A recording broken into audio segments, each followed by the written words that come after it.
Hi, everybody. Welcome to The Pivot. The Pivot is brought to you by Project LUMIÈRE and CircusTalk. It's an interview series designed to highlight people in our industry who have been able to pivot and find a way forward in a new normal. And we just hope it inspires others. My name's Andy Buchanan, and this is Laura-Ann. I'm Laura-Ann. Hi. Our guest today is Charlie Burrows. He was an elite athlete and then a performer with Cirque du Soleil, a highly respected talent scout with Cirque du Soleil, and now he is starting his own business called International Casting Agency, and he's going to be hiring people for all the shows around the world. So welcome, Charlie. Thank you very much, Andy. Hi, Laura. So, you started an international casting agency in the summer, just as everything had really shut down. Now that COVID has gone on way longer than anybody could have ever predicted, how has your approach changed in regards to your company? Honestly, I have to say, I don't think it really has changed per se. Obviously, when everything happened back in the spring and this early summer, when we were all kind of trying to evaluate what the next steps were for our industry, for ourselves individually, I kind of went through the same process I think a lot of us did of, okay, maybe I need to change careers completely and move into finance. But I stopped for a minute and looked at really what my passion was, what my skill sets were, and thought, okay, let's give this a go. That we will come out of this and we will be able to grow, and this is not going to last forever. Mm-hmm. Didn't think it was going to last quite as long as it has done, like you mentioned, but we didn't think this was going to last forever. And so I've used the last 6 months, I would say, to really focus on building a network and a community between artists, between creators, between coaches, really to try and focus that we're stronger together than we are individually. So when there's needs coming for different shows, we kind of work together to try and get the best artists to the right position. So the focus really last year and the last 6 months, I haven't really tried to milestone too much on things that I couldn't control. I've kind of been allowing things to really flow pretty organically and be adaptable to the current situation. Right. The business model that we're building and the rollout has tried to be as flexible as possible, because I think with the current situation, that's what we all have to be, and be able to change and adapt, and really the pathway to get to the end goal is not super fixed. And I think that's what's allowing it to go pretty well so far, is that I'm able to pivot and kind of flow where the message taking us. So there's been different opportunities that have come in and different conversations that I've had that I wasn't actually expecting to have, and it's taken off me in a different direction, which I've just tried to be as receptive to and use those conversations and use those changes to kind of build the company. And I feel that it's helped, and it's allowing to have a broader platform to kind of build from.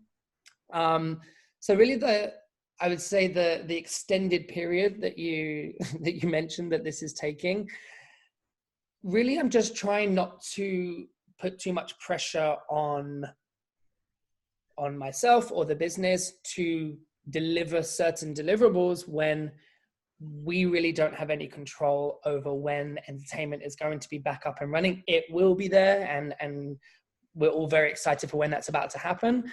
But yeah, it's just allowing it to kind of flow and keeping faith that all this work that we're all putting into our various projects will come to fruition when the time is right. Right. That's great. I think yeah, go ahead, Laura. I was just going to say that's spot on. Like the fact that you were talking about being open in your perspective is such an important part for anyone to realize, because a lot of the times we get stuck in, this is what I've been doing for the last 5, 10, 15, 20 years.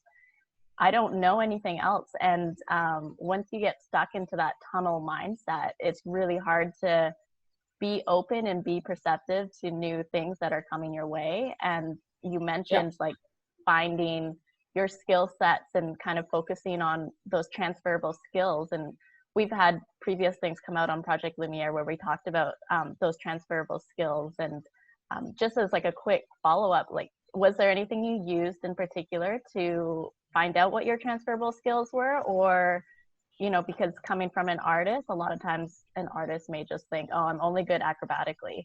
But I know you had a little bit more experience post-artist life, so you had a little bit of background there. But if you could share a tool or something that you... Yeah, for sure. I obviously moving from artist into casting at Cirque was a huge transition and a huge change in lifestyle and career. Obviously, it's still under the same umbrella and still in the same community, and it's similar in that respect, but it was completely different. It's a office job and business, and there was a lot of things that were different.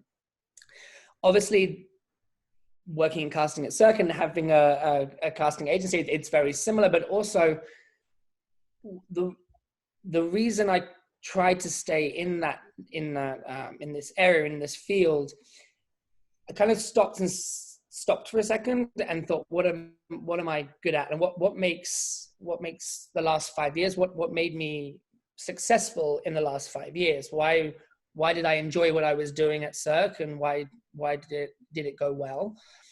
And I kept coming back to, okay, my networks are very good. I know a lot of people. I've been building that now for 10 years within Cirque du Soleil, and now that's going to be a very different company, and it's not going to be the same. However, all those people still exist, and all those people are wanting to continue in this world just like me. So I just kept on coming back to, okay, you're good. You're very good at keeping networks with people, and you know a lot of people. And so how could you maybe use that coming out of this? What would be a good way to use it? And obviously, the natural progression was to stay in casting, but it's not just casting for one company like it was previously. The idea is that any creator now that previously may have been working for Cirque and is now off doing their own thing, doing their own projects, they're like, oh, great, I can go to somebody who has that same network, and they've created this team of people and team of artists through this whole pandemic. And because of the skill set that I had and the journey I had within the company previously, I was like, okay, I think that could be something I could build from. And so far it's been going great. I've been having, like I said, lots of great meetings and conversations with companies all over the world, which is super exciting. And there are lots of projects coming and lots of opportunities coming. I feel like everybody's got their finger above the button and it's like, yes, this is potentially coming. This is potentially, and they're just waiting to be able to press go. I really do believe that. And that's super exciting. But yeah, so like transferable skills in terms of, I would say, transferable strengths actually is kind of how I really evaluated it. What really made me, I would say, successful in what I was doing previously, is that something that I could apply to a new model and a new way of doing things? And I'm hoping so.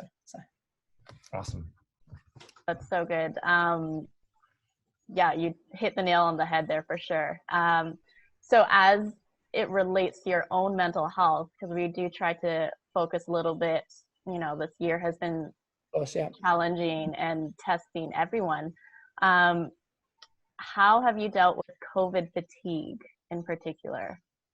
Yeah, that's a really good question. So I generally, as a person, I'm a very positive person. I always come into things if there's a situation that's not going right. I'm not one I'm very lucky. I don't have my brain isn't set up in the way that I sit and I dwell on things that are negative. I'll try and think, okay, how do we come out of this? Okay, this bad thing's happened. We can't change it. Let's try and move forward. That being said, and it's very easy for me to say that. I know that's not how a lot of people deal with things. And I have lots of friends and people who are close to me who don't deal with things like that. So I'm very aware that it's a way that people do things. But personally, I started the summer very positive, like everybody else, and then things started to really kind of hit home. I would say, actually, we knew it was coming when Cirque officially closed, and they well, not officially closed, but filed for bankruptcy and let go of all of their employees. I knew it was coming for months, but I would say that day was actually a very hard day, because it really made something that, although the smart side of my brain knew that's what was happening, when you actually heard those words and the realisticness of, okay, you need to, there's a lot of things you need to change, it kind of hit home. So my way of dealing with that was to dive headfirst into something new and work long hours to try and create something and think of something positive that can come out of this. Yep. That works for a while. And then you have this I personally had this roller coaster of days where I thought, yes, this is going to be like the best thing ever. There's so much opportunity. I'm so excited. And then honestly, I would wake up the next day, not even 12 hours later, and think this is the worst idea I'm ever going to have. And this isn't going to work. And there was having major doubts and everything, when honestly, the day before I was so positive about exactly the same idea. So, and it literally went like this and it still is, I'm not gonna lie, it still is doing that, but slightly less, quite a lot less now, actually. And I do think turning that leaf into 21, and with the developments that are happening around us, it's allowing me personally to simmer those kind of fears. But although I would say I am a confident person, and I enjoy taking risks, and will continue to do that in my life. But I've never felt doubt like I have over the last 6 months, which is strange for me to have so much doubt in myself. And I know it sounds a little bit arrogant maybe, but at the same time, I'll give everything I try, like 100%. And if it doesn't work, it doesn't work. But I know I've really worked to try and achieve something. But I did feel for this period that maybe that wasn't going to be enough. And that was something I had to come to terms with myself and be okay with. It's okay if this doesn't work. It's okay if in a year's time, 18 months time, something else happens, or this doesn't turn into what it could turn into. I really hope it does. But if it doesn't, then all of these, I would say, vulnerabilities that I'm kind of putting out there, it's scary putting things out to the world and into a community that I know very well. And just because of the nature of the job I did before, a lot of people know who I am in the circus world. So it's scary to then put yourself out there and do something that, I don't know if this is going to work. So my mental state in the respect of that was very much like a roller coaster, and took me into places that I don't not necessarily have been before. I've been very fortunate with my pathway and my career that I've been very fortunate. And yeah, so it was something that I had to kind of reevaluate, and it wasn't something I did overnight. It took a minute to kind of be like, okay, no, let's go for it. If it works, great. And if it doesn't work, my view now is everything that I'm learning on this journey is going to be useful for something. So everything that I've done in the last 6 months and will do in the next year, I'm really hoping it goes where the plan is. But at the same time, all this work and all this time and everything, it's not for nothing at all. It's only making me better and stronger, I would say. And so when I look at it like that, it's a lot easier to put yourself out there, because I'm like, okay, it's okay if it fails. We want it to succeed, and it is going to succeed. But if it's okay if it doesn't, because you're learning, you're growing, you're developing. So that's how I dealt with it. You know, I can relate to every word you just said. You know, I'm the same temperament where I need to take control and just do something. I can't sit and do nothing and just wait for the world around me to change. And I have the exact same path as you've had. And that roller coaster is real. And I've just recently also kind of come to terms with, like, the industry has changed forever in a lot of ways. It will come back. But yeah, if it's taking those time goals of, by this point I want to be here, and this point I want to be here, and just saying, look, this is out of my control. All I can do is get really good at the steps that I can do now.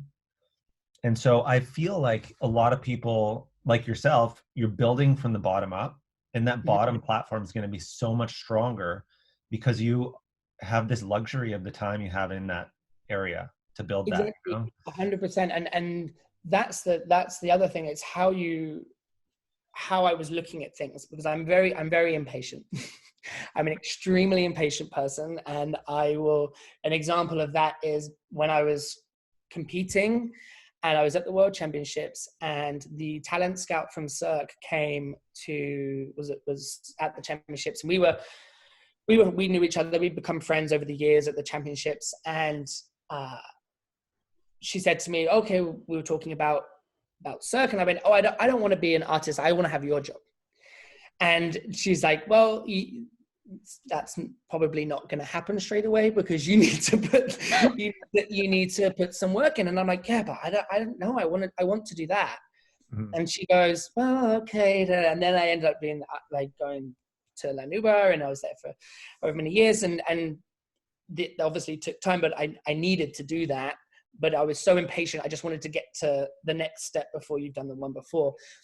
And what this year has done is it's made me slow down and not get frustrated. Well, I still get frustrated, but when I get frustrated, say, okay, well, you can't do anything about that when things are going slowly.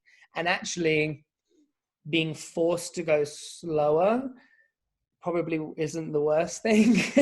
and is actually like the amount, like I mentioned to Andy earlier, the amount of Zoom calls and phone calls I've had with people all over the world who are in exactly the same situation at home behind their computer, also wanting to talk about the future and it's not a business meeting we're having where we're signing a contract for hey, let's chat. We know each other professionally. We met once, but let's have a great conversation and spend an hour talking, when no one would do that before. Like, I wouldn't been able to sit down with a creative director for these huge companies for an hour and just talk about my life and their life. And it's been such like, they would never have had time to do that with me, and we would never have got that opportunity. So yeah, the slowness has been painful at times, but then looking at it, okay, that actually has been something that's been completely necessary for me to be able to launch and get the message out. I wouldn't have been able to do it without that slow period. So that's something that I've totally taken advantage of this year as well, is like I took the opportunity to get my ankle surgery in the summer. So I've been pretty much inactive and unable to train for the last 7 months now, and it's been frustrating, obviously, as you guys both know, not being an acrobat or being an artist or athlete and then not having that physical ability to actually do something active is crazy. But because the world has slowed down, I've really taken advantage of taking those informational interviews, and if you want to call it that, or virtual coffees are another term that we use a lot this year, right? And yeah, utilizing like, oh, they were the artistic director or senior artistic director of this company, or they were the company manager or whatnot. Right now they're not, and everyone just wants to talk to people. Like, people miss having that human connection. And, I read an article recently about what we call weak ties. And those are, you go to the grocery store and you say hi to the clerk, and those kind of meanings and connections with people really help your mental health. And so I think it's important to try and at least just reach out on LinkedIn or Facebook or whatever your platform is, and try to set up a virtual coffee with one person a week even. Like, that will help you so much just to stay motivated. I'll just add to that. I'm generally able to go and speak to people and introduce myself, and that's what we did, Andy. And so I'm used to doing that. That doesn't make it less scary to send a random LinkedIn message to somebody who you view as someone who has a lot of experience in your industry or has a big resume. And it doesn't, just because I'm used to doing it doesn't mean it's less scary. I still get that weird feeling in my stomach when I'm about to have a Zoom call with somebody that I don't really know that well. And I hope that they are going to receive me well. And I've never had one where it hasn't been good. So it's not something that, I don't know if anybody's listening to this, it's not something that's easy, and you just have to click send, and it's still hard even now. Even now, having a Zoom call with whoever, like a big company director, it's still scary. Like it is what it is. But 5 minutes in, you're like, oh, okay, this is nice. This is easy. And so yeah, that's just a little side note on what you just said. Yeah, it's about putting yourself out there, and like I say, this is a perfect kind of segue to the next question, because everything you said relates to this. So you've had we've talked about this. You went from competitor to performer to talent scout. You were about to go in as the assistant AD on one of the Cirque du Soleil shows, and now you own your own business. So you're always putting yourself into situations to grow and learn. Is that a conscious decision, or is it just your impatience possibly? And what inspires you to keep moving and changing? Okay. I would say it's definitely part of my impatience. Yes. The other aspect of it, I have this weird thing every birthday. I literally will stop and look back. It sounds a bit cheesy, but look back on the year that I've had and think, okay, have I moved forward? And it doesn't necessarily have to be something huge like changing career or even anything really big. Just something I'm like, okay, that wasn't something that happened overnight, and it took a while to grow or to learn that, make that change, or to develop or whatever. It wasn't something that just I woke up and okay, that's changed. It was more, okay, I put time and effort into that, whatever it is. So for instance, even one year I remember, like I said to myself, okay, I moved from Montreal down to Vegas. And so that was obviously a big, huge change. I had to learn the whole Vegas community, which was a big challenge, and how things work down here. And then the following year, I kind of felt, okay, what did you do? And I stopped and went, actually, this year, I solidified what I did last year. That sounds like a bit of a cop out, I would say, but it was honestly like, no, last year I didn't feel comfortable doing what I was doing here. I still was pretending a little bit in terms of not being super rooted and knowing what was going on. And so then that year I was like, okay, no, you did well at being comfortable. Now you go in and you don't feel the same as you did last year. So it wasn't necessarily a tangible thing. It was, okay, that was just a step in the right direction, I felt, for me at that time. But I definitely do that. And so each year I try to grow and do something new and do something challenging.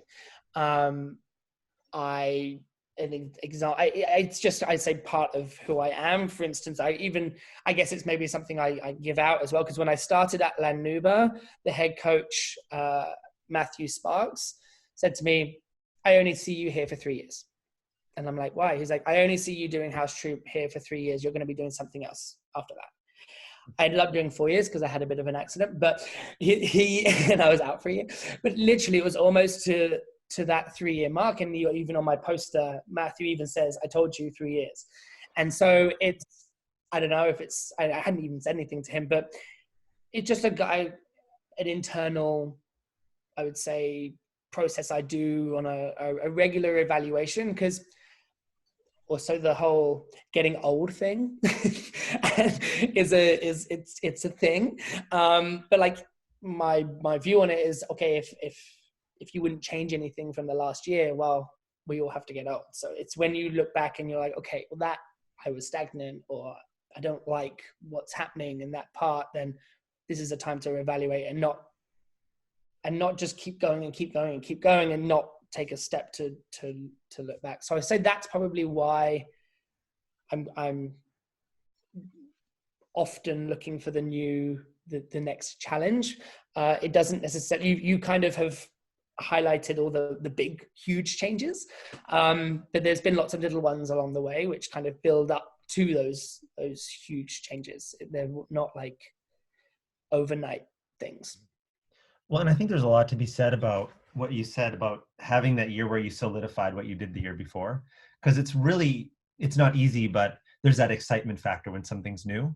Oh But yeah, settling into it and actually getting into it and learning and being good at it, that's the part that's, I think, even more difficult to stick with it, you know? Yeah, great. I think, yeah, I can totally relate to that as well. And, you know, you kind of downplayed it a little bit by saying, you know, it's not a big thing to kind of own what you solidified in that last year. But I had, you know, I was on Amaluna for 7 years, but for my first 4 years, I was a temp artist. And so I had signed 16 contracts in those 4 years, which is unheard of. And, you know, number 17 was my permanent finally. But it took, because of that, I don't know if it was because of that, or, you know, you're always on edge. Am I staying? Am I going? It took a lot for me to kind of realize, like, I'm one of the seniors of the show. Like, I've been here, you know, by my 5th, 6th year, 7th year, I was there for one of the longest times out of anyone else. And it took me a long, like, probably it wasn't until my 5th, 6th year that I was finally like, okay, this is my show, you know, and I took ownership of that. I took ownership of like my position on the show, not only as a character, as an artist, but like also networking and, you know, looking after the other tour family that was there with me. But having that realization and that ownership of your purpose in whatever position you are, it's such a huge step. And I think a lot of people need to take the time to realize that, because a lot of people, you know, especially pre-COVID, you know, we might have not taken advantage or, you know, realized what we had. And so you're kind of just like mundane in the wake up, go to work, come back kind of lifestyle. That's a super good point. What you just said about the don't appreciate what we maybe once had. Yeah, and like our daily routine, right? Yeah, 100%. And that's something that when I moved from an artist to casting, the change was so different in terms of the daily life and what I was doing. And often when I would then speak with artists, because obviously we had still had a very strong connection with artists, that's what we were doing, I would often try and get that message across to people, being like, this isn't as bad as you think it is. Sometimes when people get caught up in their own little bubble of this is horrific, this is really bad. And yes, I'm listening to their concerns and everything, but also, you know, when you're in your little world and you don't take a step back and look back in, I was like, no, like it's not actually as bad as you think it is. Just to let you know. And I'm hoping that what's happened here will maybe light some fires back up again, to be like, actually, we're pretty damn lucky to be able to, in all aspects now, but like to be able to be involved in something that we're so passionate about, and it's part of our DNA, and we need to remember that, I think. I think like if I look back, I think 95% of the things that I would complain about while on tour, I would trade that in do it all over compared to like what, sitting on Zoom all day. But it's all about perspective, right? So, Indeed. yeah. So as someone in casting, because you started ICA, National Casting Agency, when again? It was at the beginning of the summer. So I spent, and everything kind of we all got shut down in our homes for a couple of months. And then during that period is when I was kind of thinking about how things are going to move forward, and had an idea that obviously what was going to happen with Cirque. It wasn't a shock when that all happened, but I knew it was coming. It still was a shock, but I knew it was coming. So I kind of tried to get things a little bit lined up for when that official announcement was going to come up. And so yes, I started it, I would say, officially, and incorporated the company at the beginning of the summer. So then it took a little bit of time to get it off the ground and running. But yeah. Yeah, I remember seeing, your launch and ICA all over Instagram and Facebook and all the socials. And I was like, wow, this was so fast, so Charlie clean, was on it, and it was so professional. Like, you came out, obviously you had a very good idea of what you wanted, and you made sure that you had, the right graphics and just everything that it needed to bring the community to you. But, as someone who is now on the casting in your own company, what advice do you have for artists who may be struggling to find motivation? Maybe they're on lockdown again for the second, third time. Maybe they're seeing other countries, artists in other countries who are totally free to train. Yeah. There's so many different factors that can contribute to the decrease of our motivations. Maybe you're recovering from surgery.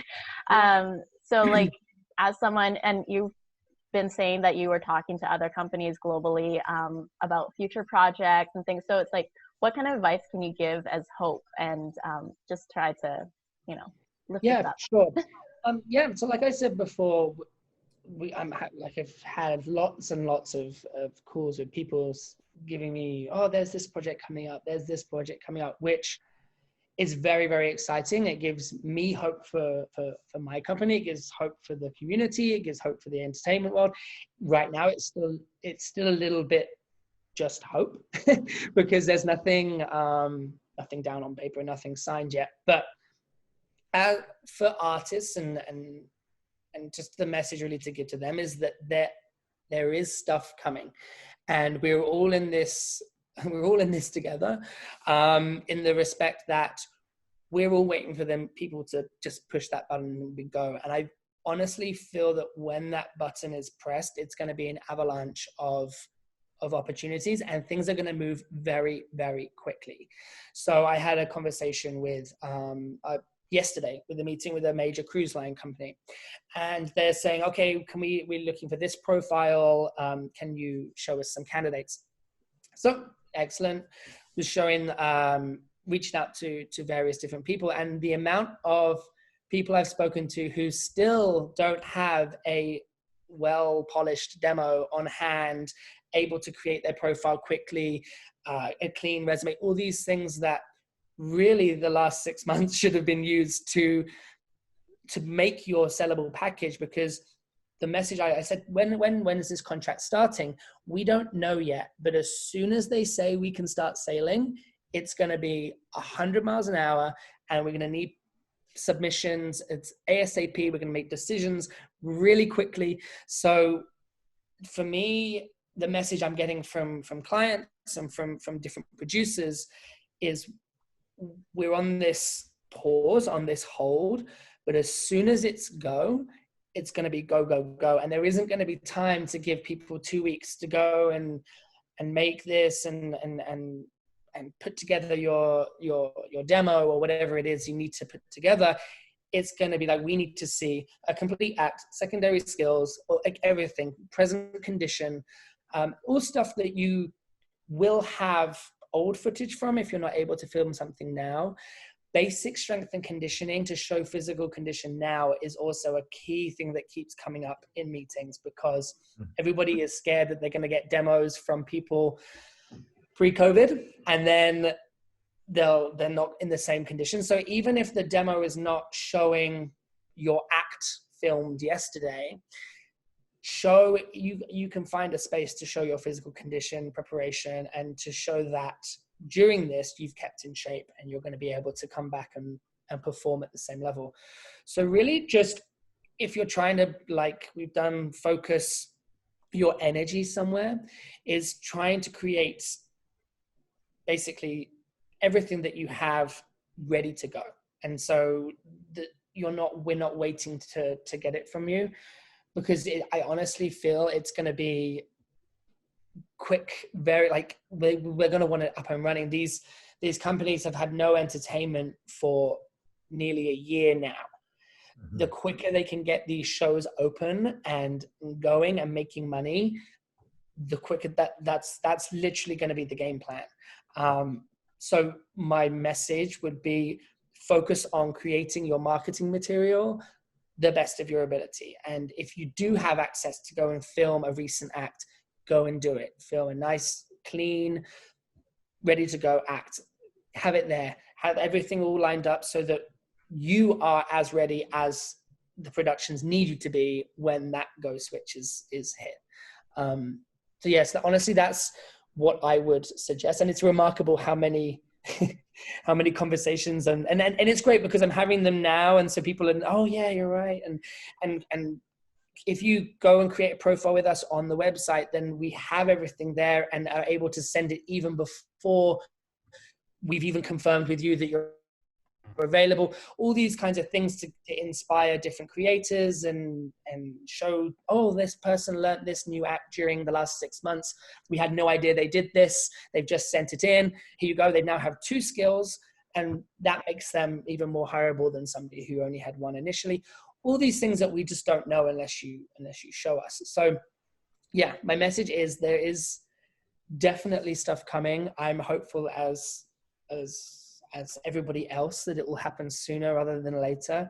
Realistically, I think we have a few more months of this before we're going to be able to really hit that go switch. But let's fingers crossed that, like, as the summer rolls in, things will start to come into play, and hearing things towards the end of the year. And so whatever happens with Cirque, with other big companies, I think this might be the chance for new directors and new companies and new producers who might not necessarily have had those opportunities when in the old market and the old way of doing things.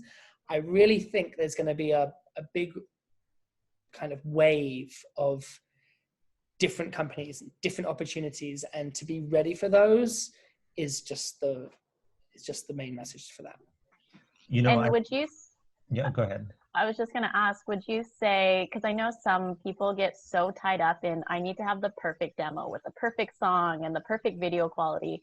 And I've always just said, just get your skills up, like, so you can perfect it after, but like they need to see what you can do. Would you agree with that? Or? Yes, yes and no. And actually my, yes and no. Yes, I agree with you. And skills demos are super important. And this is something that I'm now noticing a little bit of a change, actually, with the way I would, the message I would give from when I was working at casting at Cirque to now having spoken with lots of different companies with different experiences and different eyes. Yeah. When we were at Cirque, we were very fortunate. We were a very close team with the directors and the coaches, and we were able to do it a little bit more. Oh, look, you can see the technique there. We can mold them into what we need to mold them to. A lot of the companies I'm speaking to now are saying, I need to see a complete act. I want to see what I'm going to put on stage. And I'm like, yeah, but you can see how amazing they are. No, I want to see what I'm going to get. And a lot of the clients that we're speaking to, producers, say, I'll send that. We need to see the exact what thing that we're hiring. And so that actually has been something that now I'm saying the best version of your act that you can get it. Because when a cabaret, or when a different style of show, to say maybe the larger productions like Dragon or Cirque, or where they have more of a, say, a house troupe, or they're going to adapt your act, there are lots of jobs out there where they're not going to adapt your act and they want to buy your act. So I would say, like it's on two hands. Yes, depending on the contract. So to show everything is key. The more videos, the better. If you don't show it, we don't know you do it. But yeah, like for instance, there's virtual events that are happening. Virtual events. And so if you have a really well filmed act that has lights, and which I'm seeing more and more of them coming through now, seeing people able to film them in studios, virtual events are saying, how much for me to play that video in my virtual event? Because they're able to then, okay, great, I'll just stream that video that you've already pre-recorded. It's beautiful. We'll use that. So that's actually happened a few times. And it's something that I necessarily would never have, well, it seems silly to not think about that, but like when I was in casting at Cirque, we look at it from a different eye and a different lens. Right. Whereas now, oh, actually there's a big market here for that kind of thing. So if you have something that's well produced, amazing. It's going to open up even more doors. It's not going to close any doors. It's not, if you send something extra, it's not going to close anything. It's only going to open up more opportunities. So yes, like if you don't have the opportunity to make something like that, don't not go for something because of it. Get in what you can get in. But if you do have that opportunity, and you know who you're a great videographer and you know somewhere you can go and film, go and do it, because you never know what might come up, or where this journey might take you, and what different opportunity might arise. And the more we can show, the more chances are that something might come up. Yeah, that's a really good point. Like the advice I give, I get messages all the time from people I cast at Cirque, or people that I, audition, what do I do? And I'm like, when these new companies come out, they're going to move a lot faster, and they are going to need somebody that's easy to integrate. Exactly. So if you don't know what that means, or how to become an artist that's easy to integrate, call artists that have been in the shows a long time, or people you respect, and get advice. What are they looking for? How do I become that artist that they rely on, and they can just be put in the show and they know they can rely on them? So I think it's a good time to reach out to artists that have been around a long time, or people like you who have amazing advice, and can really mentor people. Because when it's go time, like you say, when they push that button, the gates are opening. Yeah, it will. And it'll be everybody at the same time. And it's going to be crazy. I honestly think it will be. I think it will be just the snowball effect, and there'll be more and more things coming up. Just to piggyback a little bit on what you said about what clients are going to be looking for, they also are going to be looking for people that work well and have good reputations and want to come. And there's going to be challenges. There's going to be things that need to be navigated, different COVID protocols, different ways of doing things. You're going to have to be flexible as an artist. So that has also come up a lot in conversations of, we don't really know how we're going to do this yet. We're going to get this off the ground as quick as we can. So we need people who are going to come in and who are going to work with us to get to the end result. And it might not be quite as smooth as we are used to, but the artists need to be ready to kind of jump in and make it work really. And like we said before, work together to get our industry back off the ground, as opposed to maybe the approach that some artists may have had previously, where it's a little bit more in their box, and this is what I do, and I'm not gonna change this. Flexibility is a big flexibility, and working with somebody easily, good personality, and that's important. A key thing, like work with us and not work for us. And yes, that's something that a lot of people pre-COVID always may have had in their head, like, I work for this company. You know, it's like, well, no, now post-COVID, we know that there's going to be setbacks. You know, we might launch something and then have to close it down. You know, maybe there was a positive, we're seeing that in sports right now, right? Like there's a positive test, you got to postpone a show or a game or whatever. So it's okay, we need people who are going to work with us. And yes, it sucks for everyone, but you know, at least we're here, at least we're trying and we're making it happen. It just may be a different timeline than what we're used to. So yeah. You know, Charlie, why don't we just take these last few minutes can you tell us how people can reach you? You know, what they can expect when they look at your website and So my kind of way of doing things since I first started in casting is reach out. Don't ever be scared to send a message, to ask a question. No question is silly. I will always do my best to get back to you as quick as possible. Sometimes messages on social media get lost in the social media abyss, so don't be scared to resend a message if you don't get a response. It's not that you're being ignored, it's that the message got lost, because lots come in. Instagram, you can find us, International Casting, on the website. It's free to make a profile. You can go on there, add in all your links, your resume, your headshots, all of your contact information, so that when we're searching, we're able to find your videos quickly and we don't have to go out looking for them, which will be very advantageous when we start moving quicker and opportunities start coming. But yes, Facebook, any form of social platform. You can also email me at charlie@internationalcastingagency.com. Awesome. We'll put all those links into our description when we post this episode on Project LUMIÈRE. And also want to shout out to CircusTalk for allowing us to share our content with their community as well. So check out that website as well. And thank you so much, Charlie. I think this has been so insightful and a great conclusion to the Pivot series for now. Yeah, thank you, Charlie. Thank you so much, guys. It was great to connect with you guys again, all over the world.